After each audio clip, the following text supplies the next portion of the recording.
Kung fu Panda ആരാണെന്ന് നിങ്ങൾക്കറിയാമെങ്കിൽ, dragon Warrier ആരാണെന്ന് നിങ്ങൾക്കറിയാമെങ്കിൽ നിർബന്ധമായും നിങ്ങൾ ഈ സിനിമ തിയേറ്ററിൽ പോയി കാണണം എന്ന് ഞാൻ പറയുമ്പോൾ ഞങ്ങളൊക്കെ ഓൾറെഡി കണ്ടു കഴിഞ്ഞടേ എന്ന് തന്നെയായിരിക്കും കമൻറ്റ് ബോക്സിൽ ഏറ്റവും കൂടുതൽ വരാൻ സാധ്യതയുള്ളൊരു കമൻറ്റ്.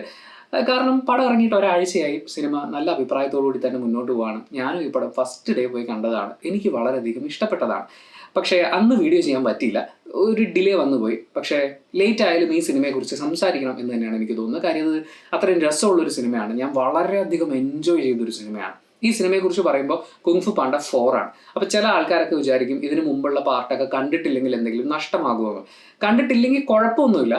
പക്ഷേ ഒരു സ്റ്റാൻഡ് അലോൺ സിനിമയായിട്ട് നിങ്ങൾ ഇതിനെ കാണുമ്പോൾ അത്യാവശ്യം ആക്ഷൻ കോമഡിയുള്ള ഒരു കൊച്ചു പടം എന്നായിരിക്കും ഫീൽ ചെയ്യുക. പക്ഷേ 1ഉം 2ഉം 3ഉം കണ്ടതിന് ശേഷം നിങ്ങൾ ഈ 4 കാണുമ്പോൾ ഇതിനൊരു എപ്പിക് സ്വഭാവം വരും. അതായത് ഇതിൽ ഓരോ ക്യാരക്ടർ നെയിം, അതായത് പേര് ചുമ്മാ മെൻഷൻ ചെയ്യുമ്പോൾ പോലും നമുക്ക് രോമാഞ്ചം വരുന്ന രീതിയിൽ അവരങ്ങനെയാണ് ഇത് സെറ്റ് ചെയ്തിരിക്കുന്നത്. ഇതിന് മുമ്പ് വന്നിട്ടുള്ള ക്യാരക്ടേഴ്സ്, ഡ്രാഗൺ വാരിയേഴ്സ്, അവരുടെ പവേഴ്സ്, അത് ചേർത്ത് വെച്ചിട്ടുള്ള കുങ്ഫു പാണ്ടയുടെ കുറേ കാര്യങ്ങൾ, ഇതെല്ലാം വളരെ ഗംഭീരമായിട്ട് അവർ മിക്സ് ചെയ്തിട്ടുണ്ട്. അതുകൊണ്ട് തന്നെ ഈ ക്യാരക്ടേഴ്സിനെ കുറിച്ചൊരു മിനിമം ധാരണ ഉണ്ടെങ്കിൽ നമുക്ക് വളരെയധികം എൻജോയ് ചെയ്യാൻ പറ്റും. തിയേറ്ററിൽ ഫുൾ കയ്യടിയും എന്താ പറയുക കരഘോഷമൊക്കെ ആയിട്ടാണ് ആ സിനിമ ഞാൻ ഫസ്റ്റ് ഡേ കാണുന്നത്. പിന്നെ പോസിറ്റീവ് ഘടകങ്ങളെ കുറിച്ചൊക്കെ പറയാൻ പറഞ്ഞാൽ VFX അടിപൊളിയായിരുന്നു, അവരുടെ സൗണ്ട് മോഡുലേഷൻ പരിപാടികളൊക്കെ അടിപൊളിയായിരുന്നു, സ്റ്റോറി ലൈൻ ഗംഭീരമായിരുന്നു. അതായത് എന്തുകൊണ്ടാണ് ഇയാൾ ഡ്രാഗൺ വാരിയർ ആയത് എന്ന് പറയുന്നതിൻ്റെ ഉത്തരം നമ്മൾ ഇതിനു മുമ്പുള്ള സിനിമകളിൽ നിന്ന് കിട്ടിയിട്ടുള്ളൊരു കാര്യമാണ്.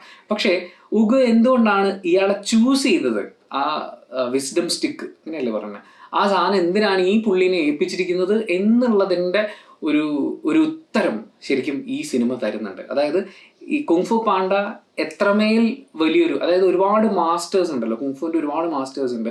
ഇവരിലൊക്കെ ദി ഗ്രേറ്റസ്റ്റ് ആയിട്ട് കുങ്ഫു പാണ്ട മാറുന്നത് എന്തുകൊണ്ടാണ് എന്നൊക്കെ പറയുന്നതിൻ്റെ അതിൻ്റെ ഒരു എക്സ്പ്ലനേഷൻ പോലെയൊക്കെ നമുക്ക് ഈ സിനിമ എടുക്കാവുന്നതാണ്.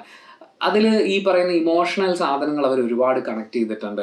പിന്നെ ഒരുപാട് ഹ്യൂമർ വർക്കായിട്ടുണ്ട്. അത് ഞാൻ ഈ പറഞ്ഞ 1ഉം 2ഉം 3ഉം കണ്ടിട്ടുള്ള ആളുകൾക്കാണ് ശരിക്കും അത് മനസ്സിലാവുക.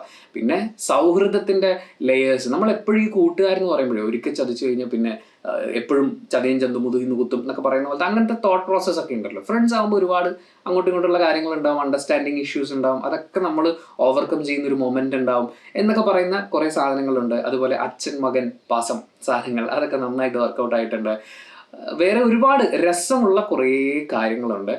നല്ല രസമായിട്ട് ഞാൻ എൻജോയ് ചെയ്ത് കണ്ടൊരു സിനിമയാണ്. ഒരുപക്ഷെ കുട്ടികളൊക്കെ ഉറപ്പായിട്ടും ഇത് വളരെയധികം ഇഷ്ടപ്പെടുന്നുണ്ടാവും. അതുപോലെ തന്നെ മുതിർന്നവരും വളരെയധികം ഇഷ്ടപ്പെടുന്നുണ്ടാവും. ഞാനിത് കണ്ട തിയേറ്ററിൽ ഞാൻ കാണാൻ കയറുമ്പോൾ കുട്ടികളെ കണ്ടിട്ടില്ല എന്ന് തന്നെയാണ് ഞാൻ ഓർക്കുന്നത്. മുഴുവൻ എൻ്റെ ഒരു ഏജിൽ അല്ലെങ്കിൽ എൻ്റെ പൊക്കമണ്ണൊക്കെ ഉള്ള ആൾക്കാരൊക്കെയാണ് ഞാൻ കണ്ടത്. അവരെല്ലാവരും വളരെയധികം എൻജോയ് ചെയ്ത് ഈ സിനിമ കാണുന്നുണ്ടായിരുന്നു. കുങ്ഫു പാണ്ട എന്ന് പറഞ്ഞാൽ ആനിമേഷനാണ്, കാർട്ടൂണാണ് എന്നൊക്കെ പറഞ്ഞ് പുച്ഛിക്കുന്ന കുറേ പേരുണ്ട്. അവന്മാരുടെയൊക്കെ പോകാൻ പറ, അവർക്ക് ഈ പരിപാടി മനസ്സിലായിട്ടില്ല.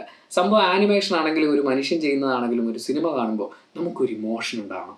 ആ സിനിമ കഴിയുമ്പോൾ നമുക്കൊരു ചാർജ് ഉണ്ടാവണം. അതിലെ കഥാപാത്രങ്ങളോട് നമുക്ക് കണക്ട് ചെയ്യാൻ പറ്റണം, ആരാധന തോന്നണം, ദേഷ്യം തോന്നണം, സങ്കടം തോന്നണം. അങ്ങനെ ഒരുപാട് ഒരുപാട് ഒരുപാട് കാര്യങ്ങളില്ലേ. അതൊക്കെ വളരെ ഗംഭീരമായിട്ട് വർക്കൗട്ട് ആവുന്ന ഒരു സീരീസാണ്. അതിലെ 1 ഓഫ് ദി ബെസ്റ്റ് എന്ന് വിശേഷിപ്പിക്കാവുന്ന ഒരു സിനിമയായിട്ട് തന്നെയാണ് എനിക്ക് കുങ്ഫു പാണ്ട 4 ഫീൽ ചെയ്തത്. നിങ്ങൾ തിയേറ്ററിൽ പോയി സിനിമ കാണുക. സിനിമ എങ്ങനെ ഉണ്ടായിരുന്നു എന്നുള്ളത് കമൻറ്റ് ബോക്സിൽ രേഖപ്പെടുത്തുക. കമൻറ്റ് ബോക്സും കൂടി വായിച്ചിട്ട് സിനിമയ്ക്ക് പോകണോ വേണ്ടോ എന്ന് തീരുമാനിക്കുന്നവരുണ്ട്. അവർക്ക് അതൊരു വലിയ സഹായമായിരിക്കും. അപ്പോൾ thank you so much for watching this video. Video ഇഷ്ടപ്പെട്ടാൽ ലൈക്ക് ചെയ്യുക, കമൻറ്റ് ചെയ്യുക, ഷെയർ ചെയ്യുക, സബ്സ്ക്രൈബ് ചെയ്യുന്ന കാര്യം പരിഗണിക്കുക.